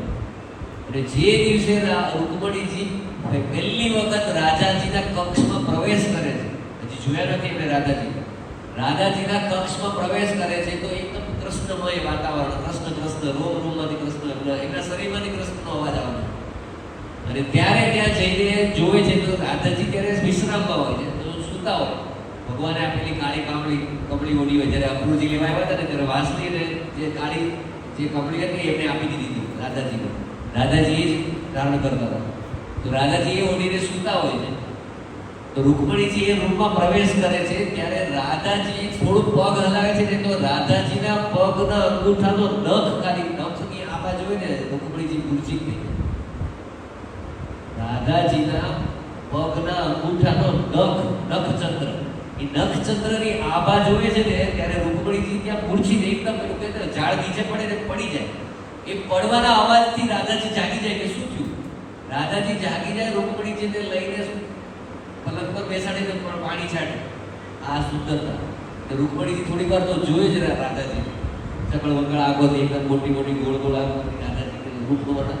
હું એન્જિનિયર માણસ છું, મને બહુ ભાવશે નહીં તો મને રડવા આવ્યું છે બરાબર. તો રાધાજીની રૂપ સુંદરતા તો આ સુંદરતાનું રૂપ હતું. અને ભગવાનનો રાધાજી પ્રત્યેનો પ્રેમ છે એની પણ એક કથા એવી જ રીતે છે આમાં જ આગળ કે જેવી રીતે રૂકમણીજી રાધાજીને મળે છે એવી જ રીતે થોડા સમય પછી રાધાજીને પણ કહે છે કે તમે પણ મારા પક્ષમાં આવજો. ત્યારે તંબુ રાખીને ત્યાં કુરુક્ષેત્રના મેદાનમાં એ તંબુ રાખીને ત્યાં રહેતા હોય છે એ સૂર્યગ્રહણના દિવસોમાં. તો ત્યારે એક દિવસ રાધાજી પણ રૂકમણીજીના કક્ષમાં જાય છે. તો રૂકમણીજી ઘણું બધું કહે છે કે તમે આ કંઈ પ્રસાદ લ્યો કંઈ પણ. તો રાધાજી ના પાડે છે કે ના ભાઈ હજી ભગવાનને ભોગ નથી લગાવ્યો એટલે મારે નથી લેવું. તો બહુ બધું કહે પણ એમ કે તમે વ્રજવાસીઓને ગાયનું દૂધ બહુ પસંદ કરો તો એકદમ ગરમા ગરમ ગાયનું દૂધ આપે કે તમે આ લ્યો, આ તમે દૂધ ગ્રહણ કરો. તો તમને ગાયનું દૂધ તો પસંદ હોય ને, ખાલી બીજું કંઈ ના લ્યો તો દૂધ પી લો, અહીંયા આવો છો. તો ના પડે છે રાધાજી, બહુ ના પડે. તો રૂકમણીજીથી એમ કહેવાય ગયું કે તમને કૃષ્ણની આડ ગુજરાતીમાં બોલીએ તો કૃષ્ણની સોગંદ. શું કીધું રૂકમણીજીએ કે તમને કૃષ્ણની સોગંદ. આટલું બોલ્યા એટલે રાધાજીએ તરત જ એ ગરમા ગરમ દૂધનો ગ્લાસ લીધો ને પી લીધો આખો અને પીને તરત જતા રહ્યા. એ દિવસે રૂકમણીજી તો કે સાદું બી કંઈ લીધું એટલે ખુશ થઈ ગયા. એ દિવસે સાંજે જ્યારે સભા ને બધું વિચરણ કરીને કૃષ્ણ ભગવાન જ્યારે કક્ષમાં આવ્યા તો ભગવાન છે ને બરાબર ચાલી નથી શકતા. રૂકમણીજી પૂછે છે કે તમને આ પગમાં શું થઈ ગયું. ભગવાન કે કઈ નહીં. કે તો જીવા કક્ષમાં પ્રવેશ કરે એટલે ભગવાન રૂકમણીજીને પૂછે છે કે રાધાજી આવ્યા હતા અહીંયા. રૂકમણીજી કે હા, પણ તમે પહેલા કહો તો ખરા તમને પગમાં શું થયું છે. તો ભગવાન કે કઈ નહીં. તો ભગવાનના પગ જોવે છે તો ભગવાનના પગના ચરણોમાં ફોલ્લા પડી ગયા. તો રૂકમણીજી કહે છે તમને આટલા બધા પગમાં રાજી કેવી રીતે ગયા. ત્યારે ભગવાન કહે છે કે તમે રાધાજીને ગરમ દૂધ પીવડાવ્યું. આ સાંભળીને રૂકમણીજી બેહોશ થઈ ગયા કે પ્રેમની આ પરાકાષ્ઠા હોય કે રાધાજીએ જે દૂધ પીધું, રાધાજીના હૃદયમાં ભગવાનના ચરણ છે. રાધાજીના દૂધ પીવાથી ભગવાનના ચરણમાં ફોડલા પડ્યા. આ પ્રેમની પરાકાષ્ઠા છે બરાબર, એક્સ્ટ્રીમ લિમિટ. રૂકમણીજીને એમ થઈ ગયું કે શું કેવું પ્રેમનું તત્વ છે. કારણ કે જ્યારે ભગવાને આ લીલા ચાલુ કરી હતી રાધે રાધે કરતા હતા દ્વારકામાં, આ લીલા જ્યારે શરૂ થઈ ત્યારે બધી રાણીઓ એમ કહેતી હતી કે રૂકમણીજી ક્યારેય 80 વર્ષથી રૂકમણીજી સાથે રહેતા હતા ભગવાન, પણ ક્યારેય રૂકમણીજીનું નામ નતા રહેતા રાત્રે અડધી રાતે, ખાલી રાધે રાધે જ બોલતા હતા. બધી રાણીઓ એમ કે ભાઈ અમે તો એટલી બધી સેવા નથી કરતા. રૂકમણીજી ભગવાનનું કેવું ધ્યાન રાખતા હતા. ભગવાનને ક્યારેય કેવું ના પડે કે મારે આ ખાવું છું. ભગવાનને જ્યારે લીંબુ શરબત પીવું હોય ને બપોરે 4 વાગે તો રૂકમણીજી લીંબુ શરબત લઈને જ આવે. બપોરે 11 વાગે વરિયાળીનું શરબત પીવું હોય તો રૂકમણીજી વરિયાળીનું શરબત લઈને જ આવે બરાબર. સાંજે મસાલા ઢોસા ખાવા હોય તો મસાલા ઢોસા જ લઈને આવો. તમે ખુશ થતા નથી, કંઈ ગણવાનું નથી બરાબર. આટલું ધ્યાન રાખતા હતા રૂકમણીજી. ભગવાનને કોઈ દિવસ કેવું ના પડે કે આજે મંચુરિયન ખાવું છે તો બેસે ને તો મંચુરિયન જ હોય. રૂકમણીજી એટલું ધ્યાન રાખતા હતા ભગવાન. તો આટલું બધું ધ્યાન રાખતા હતા, 80 વર્ષ થઈ ગયા મેરેજને, તો કોઈ દિવસ રાતે અડધી રાતે ભગવાને રૂકમણીજીનું નામ નથી લીધું. જે 100 વર્ષ પહેલા 11 વર્ષથી બાપુ દિવસ વ્રતમાં રહેતા એ રાધાજીનું રાતે રાતે નામ એક રોગ બતાવ્યા છે. એટલે ભગવાન જગન્નાથજીનો જે ચહેરો છે એ રાધાજીની વિરહ વ્યથા સાંભળીને જે ચહેરો થઈ ગયો એ જગન્નાથજી છે. અને ચૈતન્ય મહાપ્રભુ કોણ છે? ભગવાન કૃષ્ણના વિરહમાં રાધાજી છે. અને ચૈતન્ય મહાપ્રભુ અને જગન્નાથજીનું મિલન છે એ રથયાત્રા. બરાબર? રથયાત્રા એટલે ખાઈ પીને જલસા અને વડાપાઉં ઢોકળા એ નથી. રથયાત્રા છે એ જગન્નાથજી અને ચૈતન્ય મહાપ્રભુ. જગન્નાથજી એટલે રાધા વિરહમાં, કૃષ્ણ વિરહમાં રાધાજીની તડપતા જોઈને જે ભગવાનનો જે ચહેરો થઈ ગયો એ જગન્નાથજી, અને કૃષ્ણ વિરહમાં સ્વયં રાધાજી એ ચૈતન્ય મહાપ્રભુ. અને એ બંનેનું મિલન એ રથયાત્રા.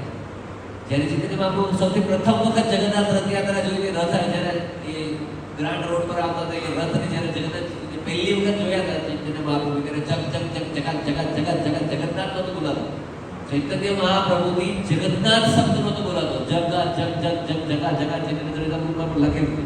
જગા જગા જગા જગા એટલું બોલતા હતા. આખું જગન્નાથ નહોતું બોલાતો એમ. અને એમણે અદ્ભુત કીર્તન ચાલુ કર્યું. 3 દિવસ સુધી જગન્નાથના રથયાત્રાની ગોળ ગોળ ફરતા કીર્તન કરે છે. અને પછી બધા હાથ જોડે છે કે પ્રભુ તમે નહીં કહો ત્યાં સુધી ભગવાન જગન્નાથજી હલશે નહીં. બધા હાથીથી ખેંચે તો પણ રથ હલતો નહોતો. પછી છેલ્લે જગન્નાથજીની પાછળ જઈને ચૈતન્ય મહાપ્રભુ ખાલી માથાથી સ્પર્શ કરે છે. જેવું માથું ટચ કરે એટલે રથ ચાલવા માંડે. અને એ મંદિરમાં પણ એક ફોટો છે ચૈતન્ય મહાપ્રભુ કીર્તન કરે તો રથ આવે. અને એ પણ એક છે કે જેવું જગન્નાથજીને ટચ કરે રથયાત્રાને રથને એટલે જગન્નાથજીનો રથ ચાલવા માંડે. આ પણ એક સત્ય ઘટના છે. તારીખ સાથે કોઈ હવામાં વાત નથી કરતો. ગયા 3 દિવસ સુધી હતું એ ત્રીજા તારીખ પણ છે. તો રથયાત્રા છે જગન્નાથજીને ચૈતન્ય મહાપ્રભુના મિલનનું છે વસ્તુ. તો બહુ ઊંચો ભાવ છે રથયાત્રામાં. તો બધા રથયાત્રામાં તન મન ધનથી સેવા કરો. ભગવાન જે કહેવાય છે કે જે આવી રીતે કૃપા કરે છે જગન્નાથજી, અને વિશેષ કૃપા જગન્નાથજી કોઈ દિવસ કોઈ ગુસ્સો નહીં, કોઈ બાયાસ ક્યારે કોઈ પણ પક્ષપાત નહીં, નિત્ય અનકન્ડિશનલ લવ કે ને કોઈ પણ જાતનું કંઈ નહીં, ખાલી પ્રેમ. ગમે તેવો માણસ હોય મોટી મોટી આંખની કૃપા જ કરે. બસ જોવે આમ બહાર નીકળે ગમે તેવો પાપી દુરાચારી બધાને કલ્યાણ, બધાનું કલ્યાણ સ્પેશિયલ. એટલે જગન્નાથજી કે કળિયુગમાં પહેલી ચાલે આપણા માટે. કારણ કે આપણે છે ને જન્મથી સવારથી લઈને રાત સુધી વાસનાથી પડ્યા. આપણી આંખની દ્રષ્ટિ બહુ ખરાબ છે, આપણી બધાની કાળી. અહીંયા કદાચ તમે સ્કેટિંગ કરો ને બધું મગજ બધું કેટલું કાળું છે, બધા સૌથી કાળું તો મારું નીકળશે. ભલે બધું સારું બોલતા આવડતું ચાલે. બધું કાળું કાળાશ આપણા મનમાં છે ને બધું બહુ કાળું વાસના ભરેલી છે. આ વાસનાવાળા હૃદય પણ કૃપા થાય તો જગન્નાથજીની થઈ શકે. તો જગન્નાથજીની વિશેષ કૃપા છે. રથયાત્રા 7 જુલાઈ છે. તો બધા જ રથયાત્રાનો ભરપૂર લાભ લેજો. 10 નથી એ દિવસે બને તો આખી રથયાત્રા એટેન્ડ કરજો. રથયાત્રા તમે ચાલતી વખતે તમને કંઈ પણ પગ દુખે તો જગન્નાથજીની સામે જોઈ લેવાનું, જય જગન્નાથજી, એટલે તમને પગ દુખતા મળી જશે. તમે જિંદગીમાં કદાચ કોઈ દિવસ ચાલ્યા ના હોય તો એ એક વખત ચાલી જજો. તમે સ્ટેશનથી લઈને અહીંયા સુધી ચાલવાનું.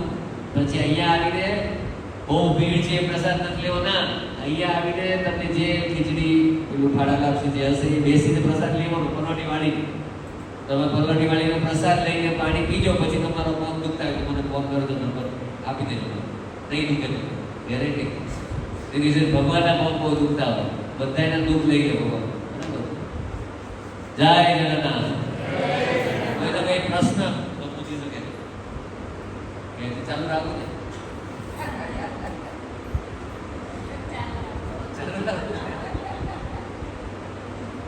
ચાલો એક કથા કીધું દાસ્ય બહુ બધી કથા એક કથા કરી વાંધો નથી ને. અમારે તો વક્તા હોય ને એની પાસે દોઢડિયા ઉભો માઇક હાથમાં આવે એટલે મૂકે જ નહીં. આની પછી એવું તો છે ને માંડ માંડ માઇક હાથમાં. તો ના ના એટલે રાધા દામોદરમાં ઘણા વખતે માઇક મળ્યું મને આજે. તો દાસ્યા બાવ એક ભક્ત ભગવાન બહુ શુદ્ધ ભક્ત. જગન્નાથપુરીથી 120 કિલોમીટર એક ગામ છે, નામ યાદ નથી. જાજપુરના બંધુ મોહનથી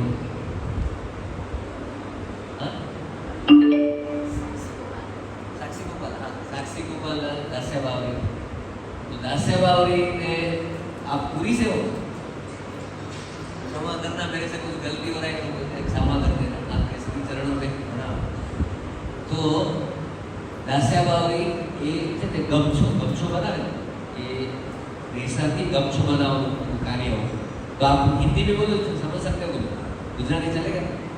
तो एक गमछो बनावता है और ये जरा पण पैसा पाछड़ नहीं जाए, मुझे भी हिंदी में बताएगा। वो कभी भी पैसे के पीछे नहीं दौड़ रहे थे। उसकी पत्नी थी, बेटे थे, तो वो उसकी पत्नी हमेशा बोलती थी कि थोड़ा ज़्यादा कमाओ, कुछ अच्छा लेके आओ, लेकिन वो प्रतिदिन 2 गमछा बनाता है और 2 गमछा बिक्री करके जो भी पैसा मिलता है उसे एक टाइम खाना खाते थे, शाम को भजन करके सो जाता, बस वही उसका नित्य कर्म। प्रतिदिन 1 या 2 गमछा ही बनाता। ऐसा नहीं कि मैं 10-15 गमछा बना लूँ तो थोड़ा प्रॉफिट होगा या पैसा इकट्ठा कर लूँगा, धन संचय, ऐसा कुछ। एक बार उसने 2 बढ़िया गमछे बनाए, 2 गमछे बनाए और वो गमछे बना के उस समय उस गांव में जो सबसे बड़ा सेठ का घर था ना, उस सेठ के घर पे गया। उसने सोचा कि आज ये बढ़िया गमछे बनाए तो इससे भगवान का कुछ सेवा भी हो सकता है, मुझे थोड़ा ज़्यादा दर मिलेगा, ऐसा सोच के वो सेठ के घर पे गया। तो सेठ के घर पे जाके सुने बहुत सारा बगीचा था, उसमें बहुत बढ़िया बड़ा सेठ था। तो बगीचे में जब जा रहा था तो उसने देखा कि एक नारियल का पेड़ था, उसके ऊपर बहुत बड़ा नारियल लगा था। वो नारियल देख के दास्या बावरी को लगा ये नारियल तो मतलब जगन्नाथ जी के पास अच्छा लगे, ये हमारे लिए ठीक नहीं है, ये इतना बड़ा नारियल तो जगन्नाथ जी के पास ही अच्छा है। तो उसने जाते समय सोच लिया कि अगर वो मुझे बोलेगा तो मैं ये नारियल उससे मांग लूँगा। तो ऐसा करके वो सेठ के पास गया, सेठ को दिखाया 2 गमछे, उसने बहुत अच्छे से डिजाइन किया हुआ गमछा था। सेठ ने भी देखा कि गमछा बहुत बढ़िया है, लेकिन सेठ थोड़ा कंजूस था, थोड़ा चालाक था। तो उसने थोड़ा चालाकी किया कि भाई ये 2 गमछे के बदले में तुमको क्या चाहिए। तो दास्या बाबा ने बताया कि आपके जो बगीचा में एक पेड़ के ऊपर बहुत बड़ा नारियल है। तो सेठ को भी पता था कि नारियल बहुत बड़ा बना है। तो उसने बोला भाई वो तो बहुत महंगा है, ऐसा नारियल तो 5 साल में एक बार बनता है, मुझे तो वही नारियल चाहिए। तो सेठ ने क्या बोला, तो ये 2 गमछे भी ले लूंगा और तुमको नारियल लूंगा, तुमको 1 रुपया भी ऊपर नहीं दूंगा। तो दास्या बाबा ने सोचा ठीक है आज उपवास कर लेंगे, पत्नी बच्चों के समय तो उपवास, लेकिन नारियल तो वही चाहिए। तो वो सेठ बोलता है कि वो उतारने का भी पैसा नहीं, तुम खुद उतार लो। वो खुद नारियल को एकदम संभाल के उतारता है और वो नारियल लेके रास्ते में ही उसके एक दोस्त का घर था, ब्राह्मण था, उसको पता था कि दूसरे दिन वो जगन्नाथपुरी जा रहा है, उसके पास जगन्नाथपुरी जाने के भी पैसे नहीं थे। तो उसने सोचा कि चलो मैं नहीं जा सकता तो ये मेरे दोस्त को दे देता हूँ, तो ये नारियल लेके उधर भगवान को ऑफर कर देगा। वो उसका दोस्त था, उसके घर जाके बोला कि तुम कल जा रहे हो ना जगन्नाथपुरी, तो ये नारियल लेके जाओ। उसने मतलब क्या थोड़ा बहुत चल के बैलगाड़ी में बैठ के पहुंचते थे। तो वो दोस्त बोला इतना बड़ा नारियल थैले में रखूंगा तो ऐसे उठा के ले जाना है। फिर वो एक शर्त रखता है कि आप जब उसको भगवान को ऑफर करो तो भगवान अपने हाथ से ले लेंगे तो ही देना, वरना वापिस ला। उसका जो मित्र था वो ब्राह्मण था, बहुत शास्त्रों का ज्ञान था। बोले मैं इतने साल से जा रहा हूँ, कभी भगवान ने नहीं लिया, और ये शूद्र ये गमछा बनाने वाला उसके पास से थोड़ी वो नारियल, बोले ऐसा थोड़ी चलेगा मैं नारियल उधर ऑफर करके उधर रख के आ जाऊँ। नहीं, अगर भगवान ना आए तो वापिस ले आए। ये सोच रहा था इतना बड़ा नारियल ले जाना है और वापिस भी लाना है, क्योंकि भगवान तो लेने वाला है नहीं, ऐसे सोच के वो गया। तो जैसे ही गया तो पहुंच गया जगन्नाथपुरी पहुंच गया, सब कुछ ऑफर करके वो नारियल ऑफर करता भूल गया, थोड़ा वापिस बाहर भी निकल गया। बाहर निकलते वो गरुड़ द्वार से उनको याद आया, अरे वो नारियल तो ऑफर करना रह गया। तो उसने सोचा कि मैं यहाँ से दिखा देता हूँ, भगवान तो लेने वाले है नहीं, फिर वापिस झोली में डाल के ले आऊँगा। गरुड़ द्वार बहुत दूर है, मतलब समझो ना यहाँ पे ही समझो तो ये जो सामने की जो दीवार है ना उतने दूर है भगवान, उतना अंदर भगवान का कक्ष बहुत बड़ा है, बीच में एक रास्ता है, उसके पीछे भगवान है। तो वही गरुड़ द्वार से ही उसने थैले में से नारियल निकाला और जगन्नाथ जी को बोला ऐसे करके ये दास्या बावरी ने आपके लिए भेजा है, बहुत प्रेम से आप इसे ग्रहण करो वरना मुझे तो वापिस ले। जगन्नाथ जी ने वहां से हाथ लंबा किया और नारियल ले लिया और ये तो हक्का बक्का हो गया, ऐसा खाने लगा। बाप रे, मैं तो इतने साल से इतना कुछ लाता हूँ, नया सब कपूर भोग लगाता हूँ, दिया करता हूँ, अभी भगवान ने कुछ नहीं लिया। और वो शूद्र का सिर्फ नारियल लगा वो भगवान ने आके ले लिया। वो तो इतना पागल, मतलब सोच के तो बाप रे दास्या बावरी, वो तो उसके मन में कुछ चल ही नहीं रहा। वो भागता हुआ वापिस गाँव में आया और सीधा दास्या बावरी के चरणों में गिर गया। तू बहुत महान हो, भगवान ने खुद ले लिया। दास्या बावरी ने एकदम नॉर्मल, यहाँ लेते हैं ना, मैं हर बार जाता हूँ, हर बार लेता हूँ, हर बार मैं जॉब भी जाता हूँ, भगवान को ऑफर करता हूँ और भगवान हाथ से ही लेते हैं। तो उसका दोस्त बोलता है अभी नेक्स्ट टाइम तुम जब भी जाओ ना मुझे साथ में ले जाओ। हाँ, ये समझदारी का काम है, क्योंकि भगवान उसको सुलभ है, तो उसको सुलभ है तो उसके साथ ज़्यादा अच्छा है। वो ब्राह्मण थोड़ा तो दिमाग वाला था, उसने बोला तुम जब भी जाओ मुझे ले जाना। तो बोले अभी तो मैं गर्मी की मौसम में जाऊँगा। तो थोड़ा पैसा इकट्ठा करके उसने 2 कटोरा भर के, मतलब जैसे 50 किलो का आता है तो आम का टोकरी, 2 टोकरी भर के आम लिए उसको, और आम लेके वो जा रहा था। तो उसने, उसका दोस्त ने बताया था मैं भी आऊँगा, तो 2 टोकरी लिया, एक उसका और इसने, दोनों संभालते हुए जगन्नाथपुरी पहुँचे। तो इतनी बड़ी बड़ी आम की टोकरी लेके जैसे ही जा रहे थे तो सारे पंडा सब दौड़ने लगे, लाओ लाओ मैं ऑफर कर देता हूँ, लाओ। तो आप जाओगे तो उधर ऐसे पंडा पीछे पड़ जाते। तो जगत दासिया बाबू ने बोला नहीं नहीं नहीं मैं खुद खिलाऊंगा। तो एक पंडा एकदम गुस्सा हो गया, तू सुधरा, तुझे क्या आता है, कैसे भगवान को ऑफर करना है, तुमको थोड़ी आएगा, निकल जाए यहाँ से करके उसको मंदिर से बाहर निकाला। तो दासिया बावरी दोनों टोकरी लेके बाहर आ गए साइड, जहाँ से वो रैली है ना उस साइड, और वहाँ से एक आम लिया और सुदर्शन चक्र कैसे दिखा रहा है, लीजिए भगवान आपके लिए बढ़िया पक्का पक्का आम लाया हो। और ऐसे ही करते वो आम अदृश्य हो रहा है, एक आम लेता है दूसरा आम, ऐसे ऐसे एक आम। सब लोग इकट्ठा होने लगे कि बाहर वो आदमी भगवान को आम दे रहे और आम भगवान ले रहे। तो जैसे थोड़ा थोड़ा मतलब पूरा टोकरी खाली होने को आया, दूसरा टोकरी शुरू हो गया। तो ये न्यूज़ अंदर पहुंचा तो सारे पट्टे दौड़ के बाहर आ गए, बोले वो कोई जादू टोना कर रहा है। दासिया बाबू एक एक आम दे रहा है और भगवान खा रहे, एक एक आम दे रहा है। एक टोकरी पूरा खाली हो गया, दूसरा टोकरी शुरू। सभी पंडा को लगा कि अरे बाप रे तो भगवान ले रहे। तो जैसे ही सारा आम दे दिया, फिर सब पंडा अंदर गए, अंदर जाके क्या देखे कि भगवान ने दासिया बावरी की सारी आम खा के चारों तरफ गुटलियां गुटलियां फेंक दी, सब फेंक दिया। और पंडों को बोला अभी तुम इसको साफ करो। भगवान ने एक एक आम खा के इधर उधर सब फेंक दिया, खा के पूरा मंदिर में गुटली गुटली कर दी। तो वो सब गुटली मतलब भगवान ने खाए, वो साबित भी कर दिया कि वहीं पे खाए भगवान, ऐसा नहीं कि किधर वो अदृश्य हो, क्योंकि उसने शक किया था कि जादू टोना करे, तो जादू टोना नहीं था, भगवान ने स्वयं उसको ग्रहण किया। और एक्चुअली बात ऐसी है, सबसे बड़ी बात, चैतन्य महाप्रभु जगन्नाथ जी के अंदर सम्मिलित हो गए। आप ये बात याद रखना, चैतन्य महाप्रभु का शरीर छोड़ते हैं ना, भगवान कभी कलयुग में अपना शरीर नहीं छोड़ते, द्वापर तक अलग बात है।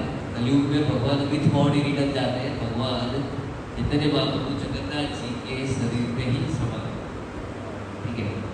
तो जगन्नाथ जी है वो साक्षात प्रकट प्रभु है। सतयुग है, फिर से जहाँ से शुरू किया था वही श्लोक फिर से बोल रहा हूँ। सतयुग है बद्रीनाथ धाम, त्रेता युग है रामेश्वर धाम, द्वापर युग है द्वारिकापुरी धाम, कलयुग है जगन्नाथ। धन्यवाद। और किसी का कोई प्रश्न हो तो पूछ सकते हैं, कोई प्रश्न है? अच्छा है, धन्यवाद। आप सब लोगों ने बहुत शांति